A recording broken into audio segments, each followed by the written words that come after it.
भाग्य का लिखा कभी नहीं मिटता। एक पंडित और यमदूत की कहानी। पंडित की यात्रा का आरंभ। एक समय की बात है। एक बहुत ही ज्ञानी पंडित था जिसका नाम विद्याधर था। वह अपने गांव में प्रसिद्ध था और लोग उसके ज्ञान और न्यायप्रियता के लिए उसे बहुत सम्मान देते थे। एक दिन उससे अपने बचपन के घनिष्ठ मित्र सुधीर की याद आई, जो कई वर्षों से दूर एक गांव में रह रहा था। सुधीर बचपन से ही गूंगा और एक पैर से अपाहिज था, लेकिन उसका हृदय बहुत कोमल और दयालु था। विद्याधर ने सोचा कि उसे सुधीर से मिलने जाना चाहिए।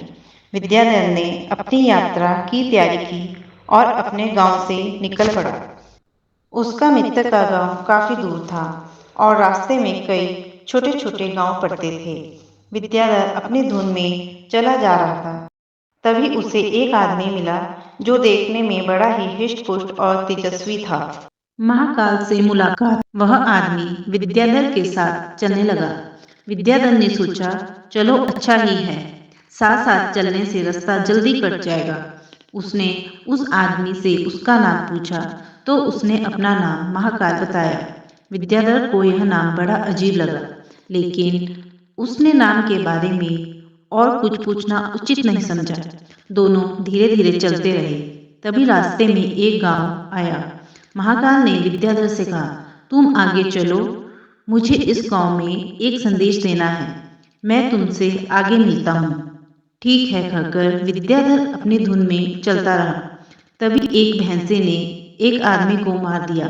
जैसे ही भैंसे ने आदमी को मारा, लगभग तुरंत ही महाकाल वापस विद्याधर के पास पहुंच गया।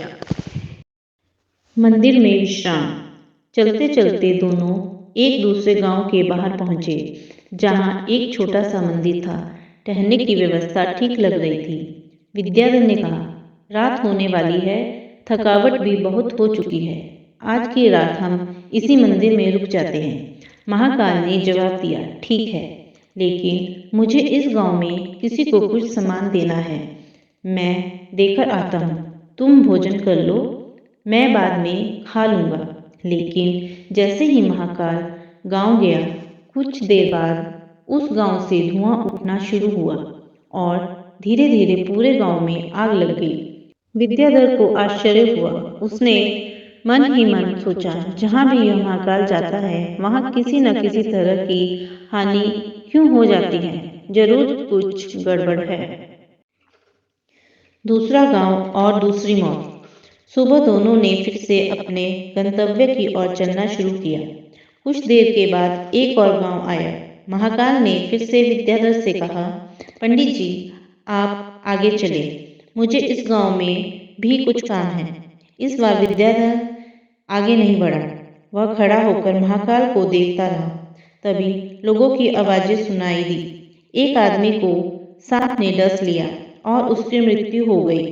ठीक उसी समय महाकाल फिर से विद्याधर के पास पहुंच गया। विद्याधर का सवाल। विद्याधर ने महाकाल से पूछ ही लिया, तुम जिस गांव में भी जाते हो, वहां कोई न कोई नुकसान क्यों हो जाता है? क्या तुम मुझे बता सकते हो कि आखिर ऐसा क्यों होता है? महाकाल ने जवाब दिया, पंडित जी, मैं यमदूत हूँ। यमराज की आज्ञा से उन लोगों के प्राण हरण करता हूँ। उनकी आयु पूर्ण हो चुकी है। सुधीर की मृत्यु। विद्याधर ने पूछा, अगर ऐसी बात है तो बताओ, अगली मृत्यु किसकी है? यमदूत ने जवाब दिया, अगली मृत्यु तुम्हारे उसी मित्र की है जिससे तुम मिलने जा रहे हो, और उसकी मृत्यु का कारण भी तुम ही होगे। यह बात सुनकर विद्याधर ठिठक गया। उसने सोचा, अगर मैं अपने मित्र से मिलने ना जाऊं तो शायद उसकी मृत्यु टल जाए। लेकिन यमदूत ने कहा, तुम्हारे मित्र की मृत्यु निश्चित है। वह अगले कुछ ही क्षणों में घटित होने वाली है। जैसे ही विद्याधर पीछे मुड़ा, उसका मित्र सुधीर उसकी ओर तेजी से आता हुआ दिखाई दिया। लेकिन जैसे ही वह विद्याधर के पास पहुंचा, अचानक उसकी मृत्यु हो गई। विद्याधर की मृत्यु का रहस्य। विद्याधर ने यमदूत से पूछा, तो क्या तुम बता सकते हो कि मेरी मृत्यु कब और कैसे होगी? यमदूत ने कहा, तुम्हारी मृत्यु आज से ठीक 6 महीने बाद किसी दूसरे राज्य में फांसी लगने से होगी। और आश्चर्य की बात यह है कि तुम स्वयं खुशी से फांसी को स्वीकार करोगे। राजा की शरण।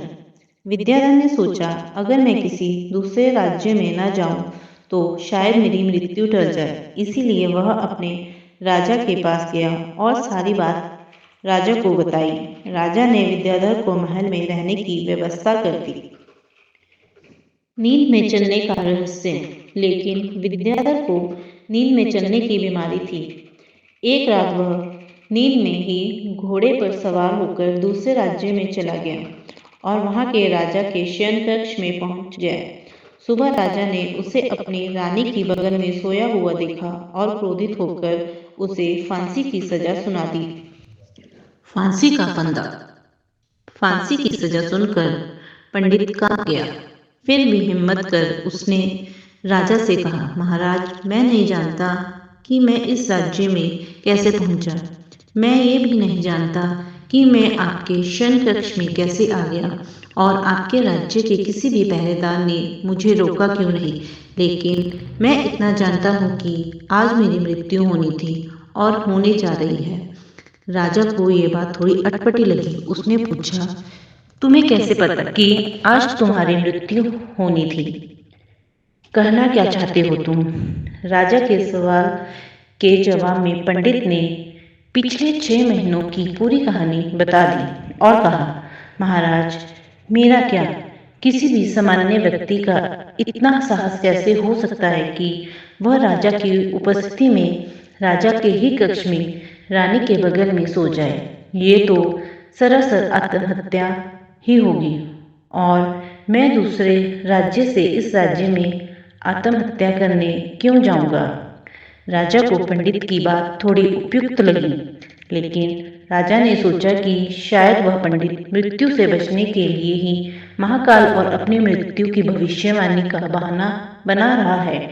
इसलिए उसने पंडित से कहा, यदि तुम्हारी बात सत्य है और आज तुम्हारी मृत्यु का दिन है जैसा कि महाकाल ने तुमसे कहा है, तो तुम्हारी मृत्यु का कारण मैं नहीं बनूंगा। लेकिन यदि तुम झूठ कह रहे हो तो निश्चित ही आज तुम्हारी मृत्यु का दिन है। क्योंकि पड़ोसी राज्य का राजा उसका मित्र था, इसलिए उसने तुरंत ही कुछ सिपाहियों के साथ दूसरे राज्य के राजा के पास पत्र भेजा और पंडित की बात की सत्यता का प्रमाण मांगा। शाम तक भेजे गए सैनिक फिर से लौटे और उन्होंने आकर बताया, महाराज, पंडित जो कह रहा है वह सच है। दूसरे राज्य के राजा ने पंडित को अपने महल में ही रहने की संपूर्ण व्यवस्था दे रखी थी और पिछले 6 महीने से ये पंडित राजा का मेहमान था।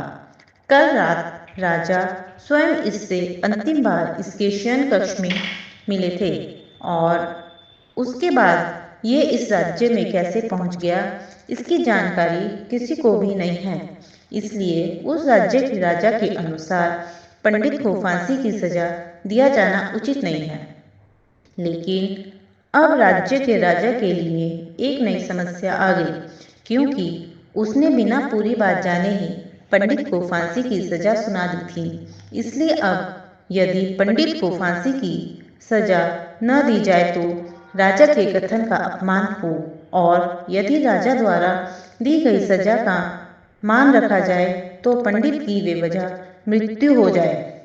राजा ने अपनी इस समस्या का जिक्र अपने अन्य मंत्रियों के साथ किया और सभी मंत्रियों ने आपस में चर्चा कर ये सुझाव दिया, महाराज, आप पंडित को कच्चे सूत के धागे से फांसी लगवा दें। इससे आपके वचन का मान भी रहेगा और सूत के धागे से लगी फांसी से पंडित की मृत्यु भी नहीं होगी, जिससे उसके प्राण भी बच जाएंगे।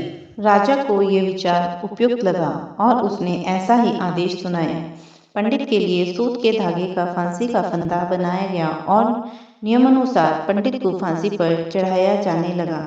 सभी खुश थे कि न तो पंडित मरेगा, न राजा का वचन झूठा पड़ेगा। पंडित को भी विश्वास था कि सूत के धागे से तो उसकी मृत्यु नहीं होगी, इसलिए वह भी खुशी खुशी फांसी पर चढ़ने को तैयार हो गया, जैसा कि महाकाल ने उसे कहा था। लेकिन जैसे ही पंडित को फांसी की सजा दी गई, सूत का धागा तो टूट गया, लेकिन टूटने से पहले उसने अपना काम कर दिया। पंडित के गले की नस कट चुकी थी उस सूत के धागे से, और पंडित जमीन पर पड़ा तड़प रहा था।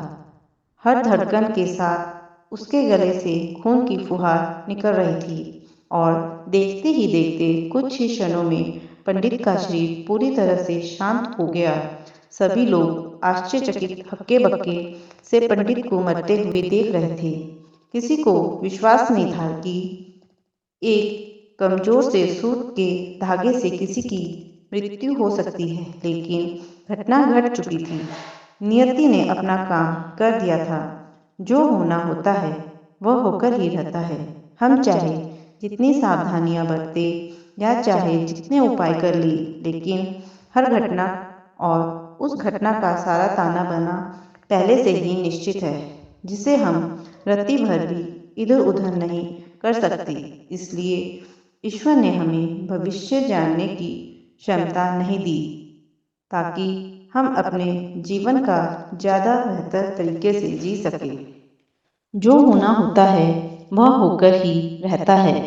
हम चाहे जितनी सावधानियां बरते या चाहे जितने उपाय कर ले, लेकिन हर घटना और उस घटना का सारा ताना बाना पहले से निश्चित है, जिसे हम रत्ती भर भी इधर उधर नहीं कर सकते। इसीलिए ईश्वर ने हमें भविष्य जानने की क्षमता नहीं दी, ताकि हम अपने जीवन को ज्यादा बेहतर तरीके से जी सके। भाग्य का लिखा कभी नहीं मिटता।